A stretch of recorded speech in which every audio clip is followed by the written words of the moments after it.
Good morning, everyone who's watching, whether it's morning or afternoon, wherever you are. It's such a beautiful day in the Pacific Northwest, and I'm so grateful to be having this conversation with my friend and colleague, Sarah Norrad, who lives just like a bicycle ride away from me. And it's spring equinox, so we're on the cusp of spring equinox, and I'm super excited to have this conversation. Welcome, Sarah. Thank you. So nice. Welcome, everyone. Yeah.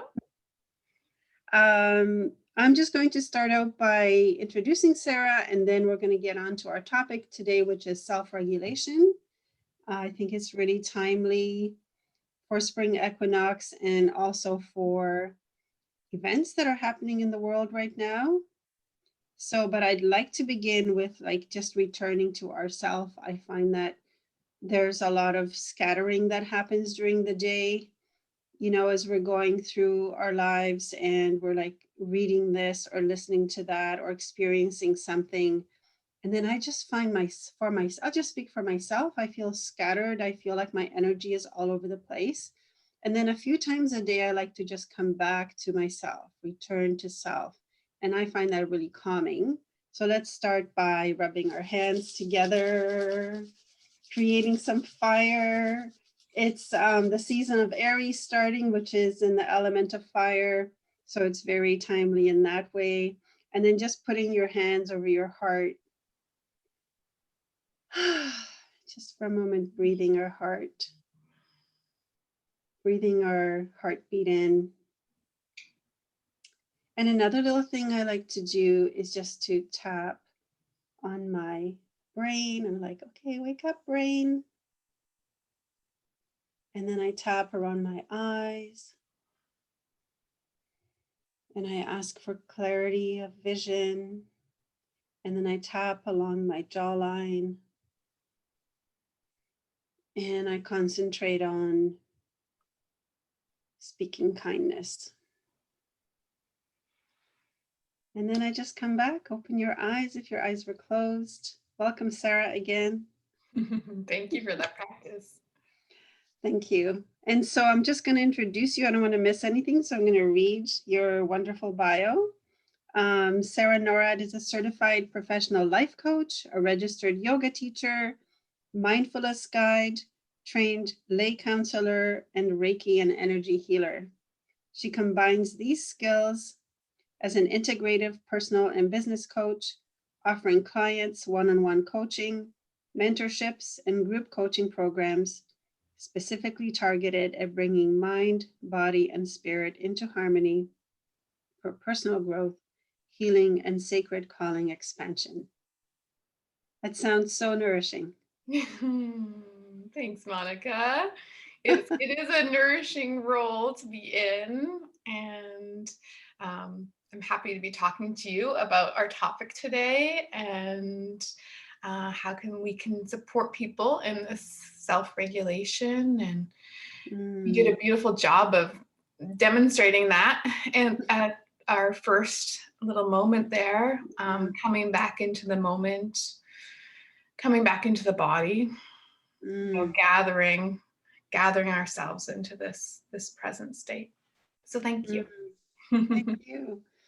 So before we start on the self-regulation, I'd like to kind of touch upon our recent events that happened in terms of Asian women and women in general being killed in the massage parlors. And I wondered, Sarah, if you could speak to that. And I just was reading your wonderful blog today about how we can have a practice of supporting the people who have suffered and also supporting ourselves and not looking away from the pain of what this is.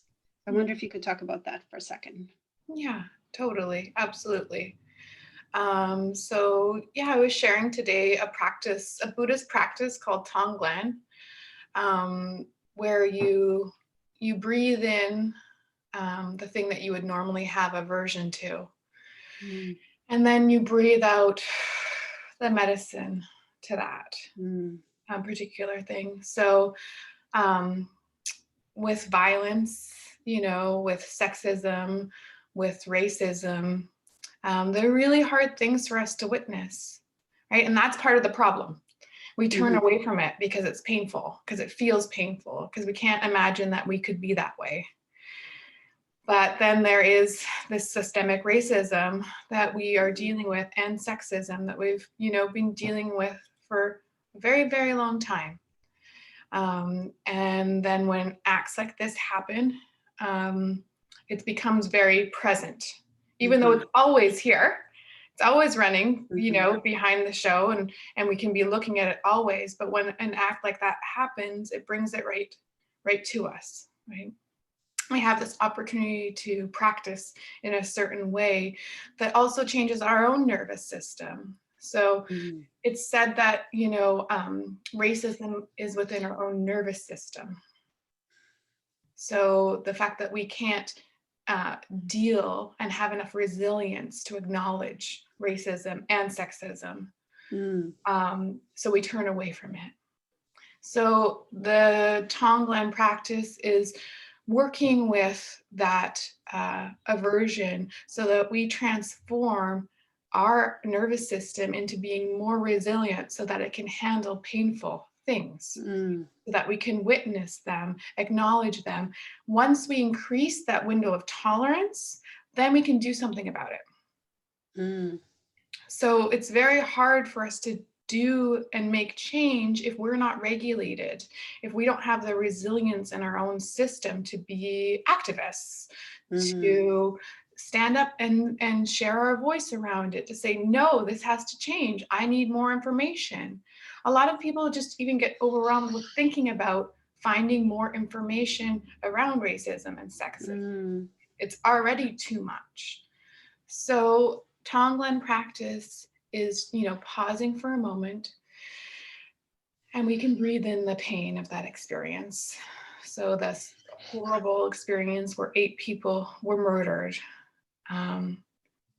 it's a lot, but we can take that suffering and we can work with it, so that we then become better at being, good people in the world and assisting with change. Yeah, thank you for that. And, I noticed in the moment while I was opening this conversation with you that I had a hard time getting the words out. And I was questioning myself, even while I was talking, why can't I say the word murdered? I wanted to say murdered, but it wasn't coming out. And I know that it's my own aversion to the pain of that or the thought of that. And the other thing that I wanted to address is, people like us who are super sensitive to the pain of those things or the visuality of that thing, we don't necessarily respond right away to a happening or to an event. We take the time to integrate, and that there is sometimes criticism around that because, why aren't we responding right away? Why aren't we raising our voices immediately to that situation? And I know that for me, I would like to respond and not react. And I know you're the same way, that you would like to be thoughtful about your response.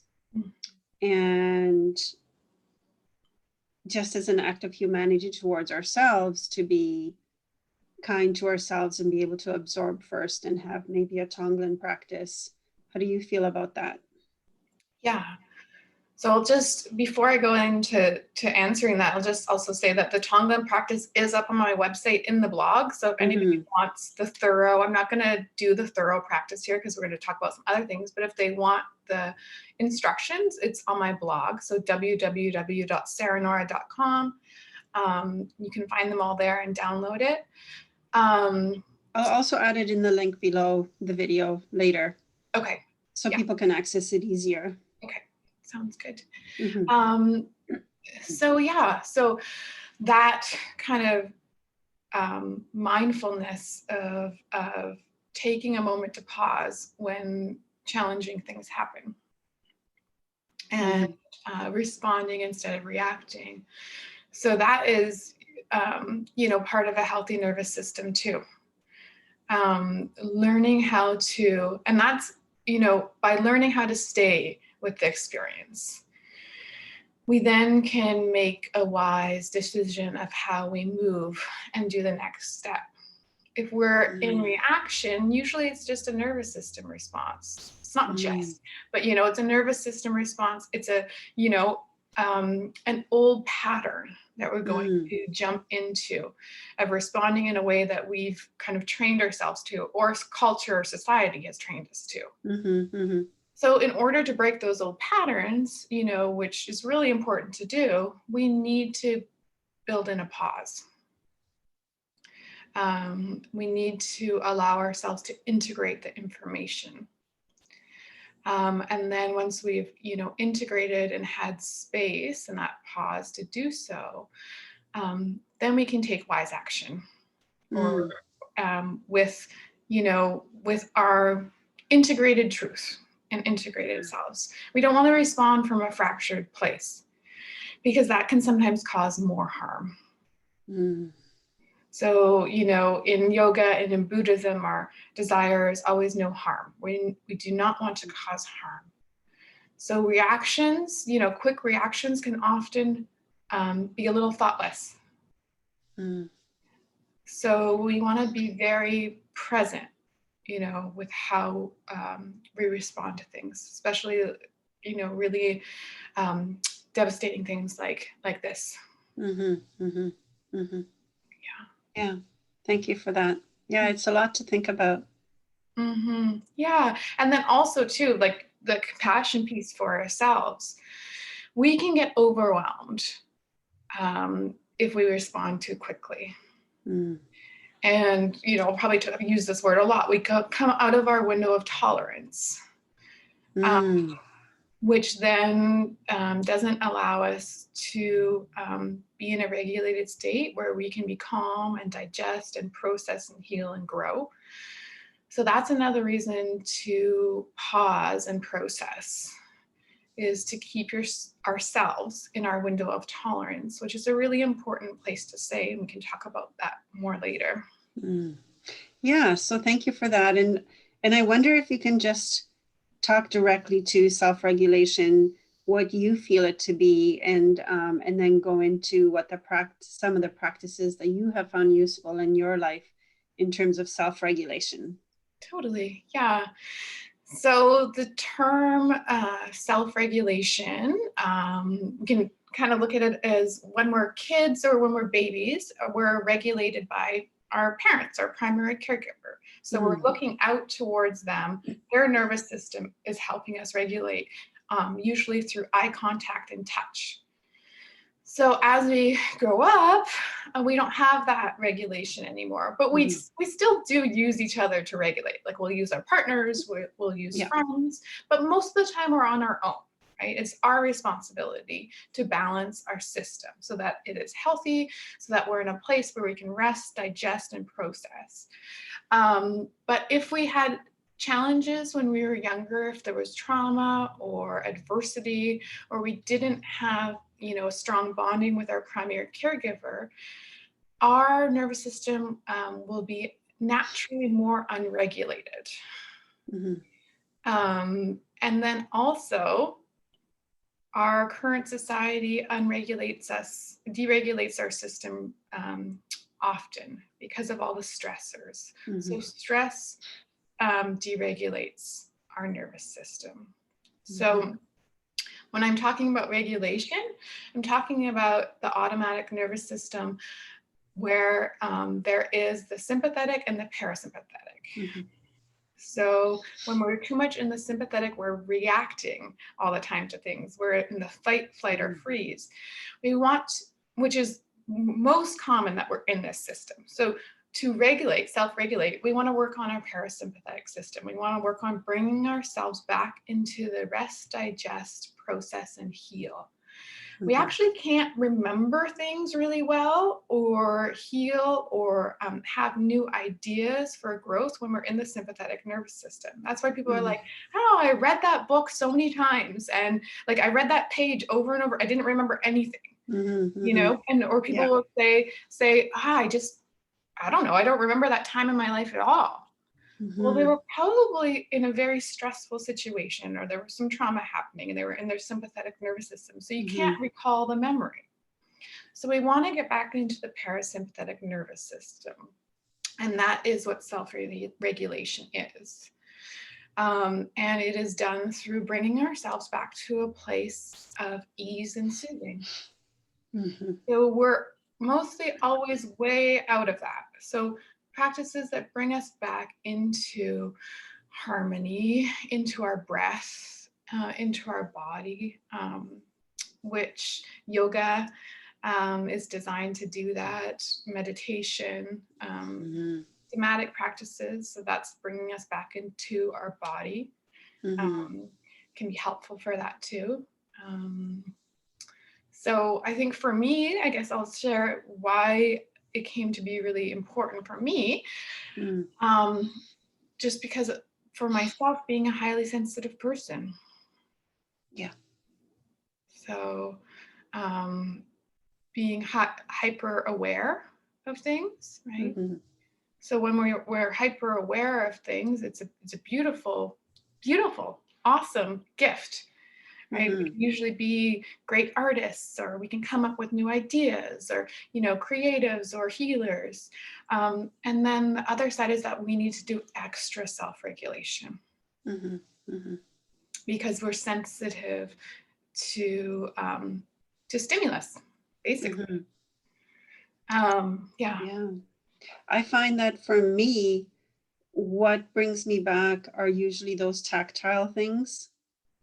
Like if I do, decide I'm just going to do a few cat cows this morning, just to bring myself into my body. If I'm feeling really scattered while I'm working, I'll go and I'll make a cup of tea, because I want to touch things and I want to return to the world of the physical world, as opposed to my mind world, which is taking me all over the place. And I think a very important thing of what you said was taking responsibility for our self-regulation and our own nervous system, because like you say, and I think like 95% of humanity has experienced trauma, maybe it's 99%, and so remembering to approach each other and ourselves with kindness and compassion, and remembering that no matter what happened and what we didn't receive, we can still receive right now from ourselves. And I see that in you, like being your friend and being your colleague and watching you walk this world. I see you're not a person who's just talking about their practice, like talking practices. You are employing your practices. I see you doing it time and time again. And I find that super inspiring because it reminds me to come back to myself and to take self-responsibility. So I think that was a really huge point that you made there. Thank you. Well, and also it creates a better world, right? It creates a better lived experience for ourselves, and it creates a better lived experience for everyone else too. When we do take that responsibility, of, okay, I'm in a deregulated state, which, let's be clear, what does that mean? So a deregulated state would probably mean anxiety or depression, exhaustion, looping thoughts, those kind of things where it's not a pleasant state. Being in here isn't okay anymore, right? Like there's something wrong, right? And then the interesting thing, I think there can be a lot of blame that can come with that too. Like, why am I in this deregulated state? Like it must be my fault, or it's somebody else's fault. But that blame doesn't really get us anywhere. So we need to drop the story. So like you were saying about heading out of the cognitive space, right?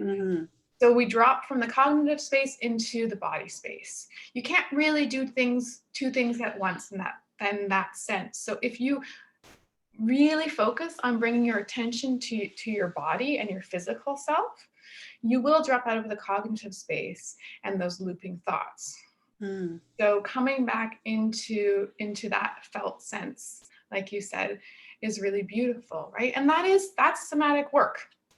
Mm-hmm. You know, touching your body. Like I often, you know, rub my own hand. Mm-hmm. And I remember somebody first noticed that when I was in like my early 20s. And they're like, you're always touching yourself. Yeah. And I felt ashamed of that when that Mm-hmm. was first said to me. And then as I learned more about the nervous system and self-soothing and self-regulation, I'm so proud that I touch myself. Mm-hmm. You know, it becomes a regular practice for me, soothing and bringing myself back into regulation. Yeah, that's self-soothing. That's really so amazing. And it's interesting how society views that. And, you know, like when we were little and we were sucking our thumbs, and then our parents were like trying to get us to not do that. Yeah. I'm like, no, this is good. Like, I'm happy doing this, and I'm not screaming at you and asking you to fix me. Yes. You know, and allowing ourselves and our children to self-regulate, and also to just to remember that we're so, like, our human just goes through so much on a daily basis, you know, and just to support our human. And even just I see you have your fingers in some mudra sometimes, you know, Yes. like when we're sitting together, and then I just see you with your mudra pose, and that's inspiring to me. I tend to just automatically now, I think my body is just programmed to know when I'm going into any kind of distress. I start just saying sa, ta, na, ma, and whispering it to myself and doing it over and over until I come back to some more calm state.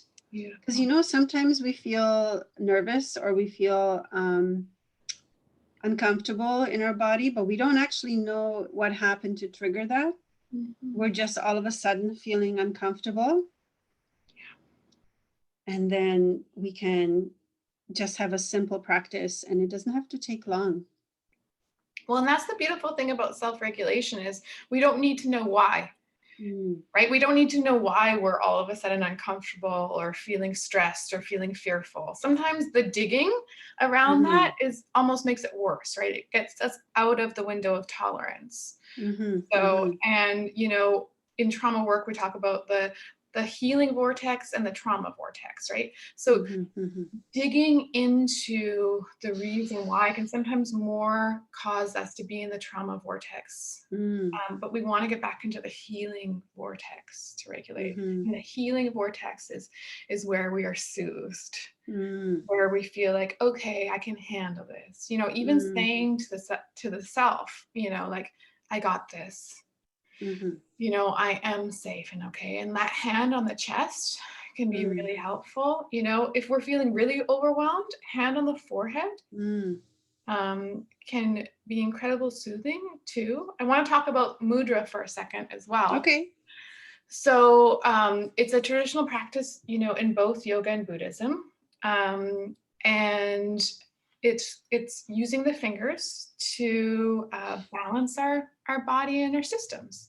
So the fingers are connected to the 5 elements.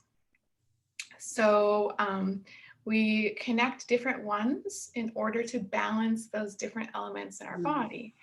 So I'll just do a Prispy. This one is my favorite right now, Prispy Mudra. So it's for steadiness and happiness. So it's just taking the thumb and the ring finger and putting them together. And then however your hands take shape, you know, some people are really strict, like they think the other fingers need to be straightened.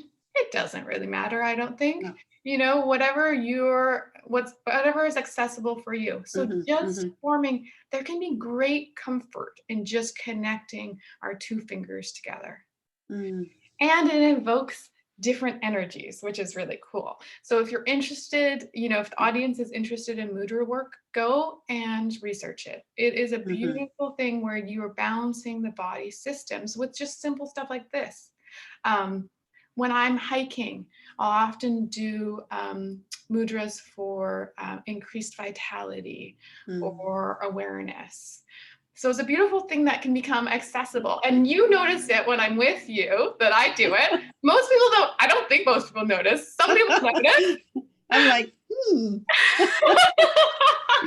maybe because I like to use my fingers as that connector, to my nervous system. And so I noticed it in you, and I thought, you're so comfortable in it, and it happens so automatically for you.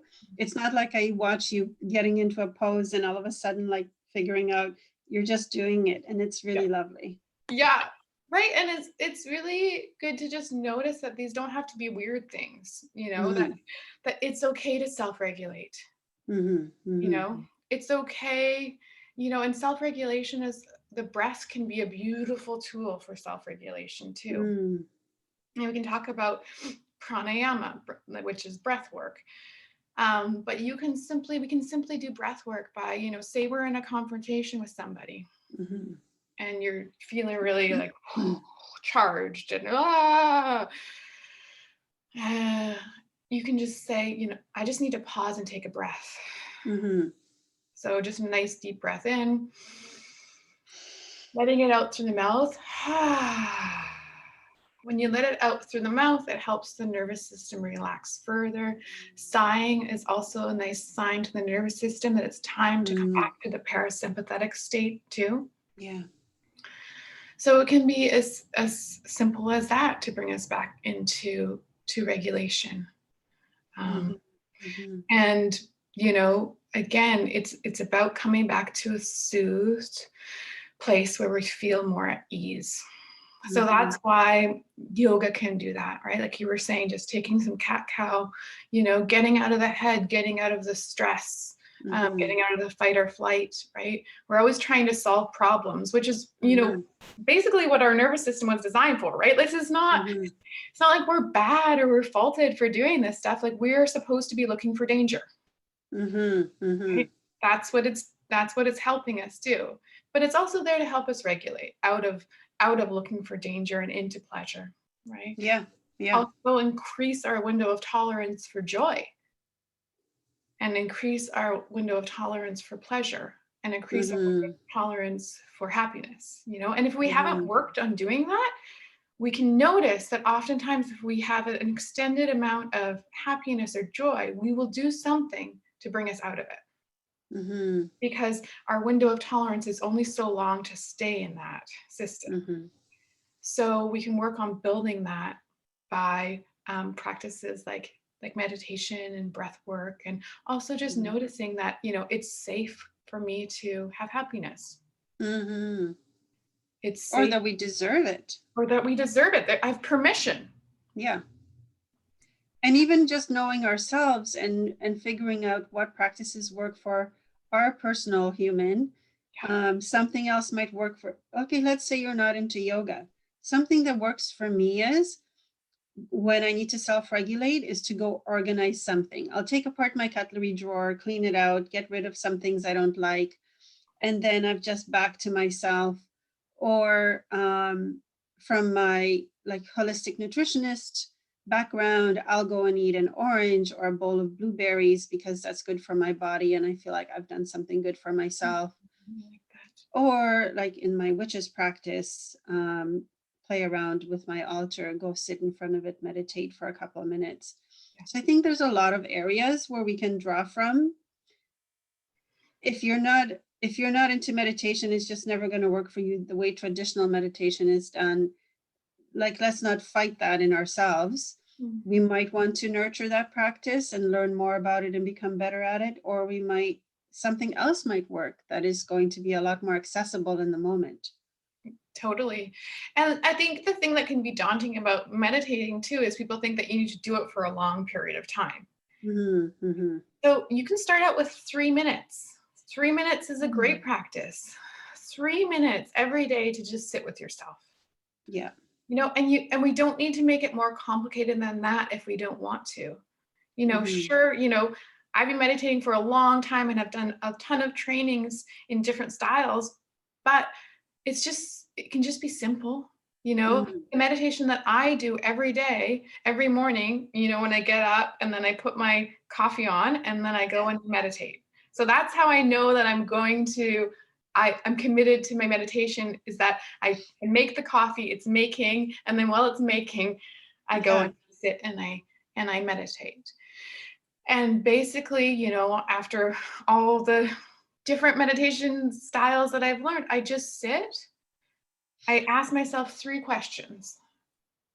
I sit and I get my posture, and I for me, it's really helpful to sit up straight with a tall spine, and relaxed shoulders and chin slightly tucked in. Yep. And then I ask myself, and I just lower my eyes or I look straight ahead. That's a different practice. Lots of people close their eyes. That's great too, whatever's comfortable for you. And then I ask myself, what is my mind doing? Mm. And then I become aware of what my mind's doing. Sometimes it's like trying to solve all the troubles in the world. Yeah. Okay, that's interesting. That's gonna make me deregulated first thing in the morning as soon as okay. But interesting to notice that that's what's happening, right? And then I go, what is my body doing? And I go, oh, it's kind of, whatever it's doing, maybe Noticing, it's maybe it's tight.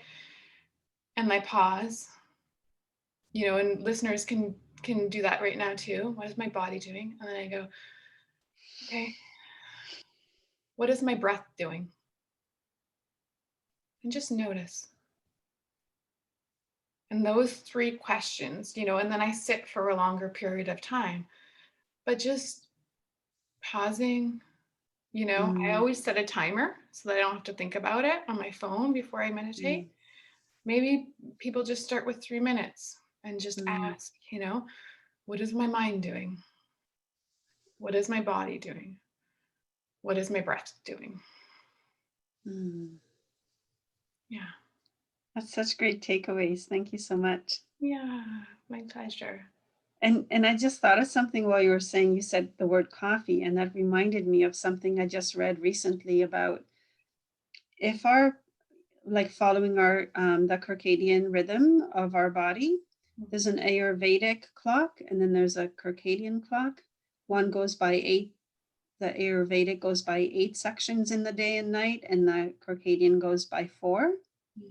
And if we are to, in the morning, that's when our body really wants to, and our mind really wants to be active.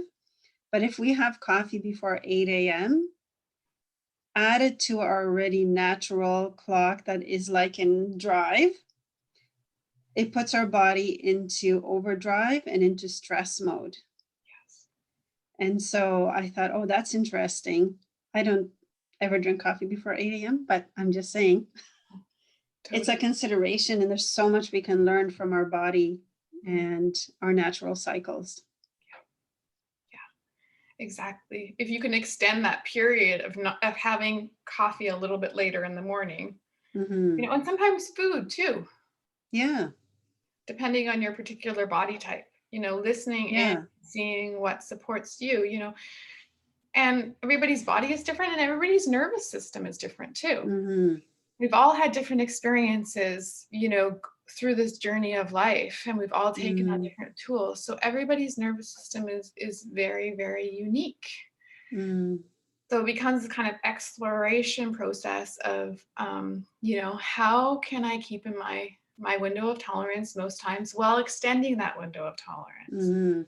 How can I, because we can't avoid stress. No. I remember, it's gonna come up, even though I definitely consciously choose to stress as little as possible. Stressors, adversity, challenge is going to arise. So bringing these soothing, techniques and tools into the challenge will help us be able to handle it more and increase that tolerance. There, so that it becomes more of a pleasant experience to work with kind of uncomfortable states. Yeah. And remembering we have actual tools, because, when you get into a stressful situation, sometimes you're like, everything goes out the window. You forget every practice, every, Yes. it's like, so Yeah. sometimes even the smallest thing, like putting your hand on your chest, like you said, or on your forehead, the thing that our mothers used to do for us, or hopefully they did, when we had a fever or whatever, they would put their cool hand on our head that was fevered, and it was immediate. You felt like there was a healing touch right there. And so even just doing that for ourselves and remembering that, yes, I do have actual tools I can use. Even if sometimes, I speak for myself again, I'm in resistance to using the tools.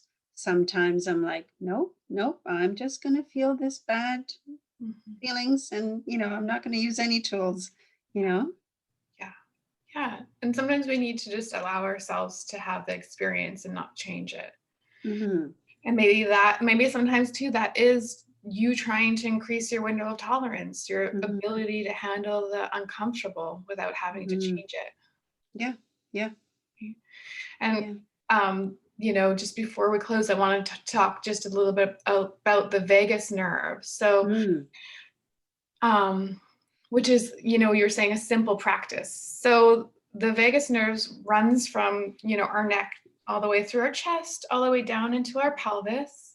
And it is called by some trauma therapists the spirit nerve. So, or the soul nerve. And so it is a powerful place to bring us, when we activate it, back into our parasympathetic nervous system. So things that often deactivate it and shut it down are tightness of the neck, which is so interesting that, we're on the computer a lot, or we are. We are, yeah. And lots of people are too, right? Lots of people have office jobs and other things like that.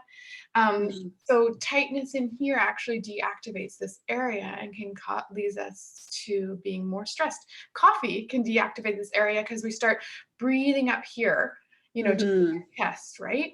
And we're tightening this area. So anything that loosens up this space allows more activation to the vagus nerve, and bringing in a half smile. So it's something that we can do if we're feeling. Okay, now I want to do the full smile. Totally. The full smile is great, but if a full smile doesn't feel authentic, bringing just a half smile in can really shift our nervous system. So it might feel fake, but who cares if it's fake, if it's going to bring us into a state that feels more accessible. And that's sometimes a good point to make too, is that these tools sometimes aren't going to feel totally authentic at first, because in our society, they're not deemed as normal, right? Like we weren't culturally trained in this. Yeah. But we can train ourselves, and then, we can train each other by doing it, right? That's right. And mirroring, and then we become better regulators for our friends and our partners as well as ourselves too. And for the world. And for the world. Yeah.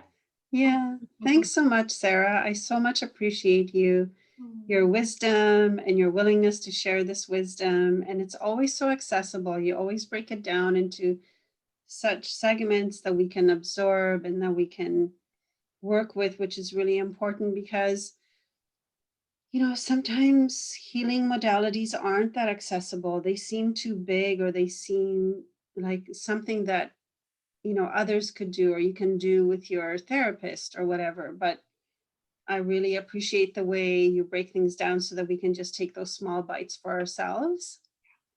And I appreciate you spending this time. And I'm going to put all your links in once I put this up on YouTube, then all the links will be in there back to you and to the article you wrote on your blog today, which I found super supportive. Thanks so much. Thank you, Monica. And thanks for all the work you do on this planet and beyond. And I love you. And thanks for being a co-regulator with me in this city. It's like, hello, Sarah. Yeah.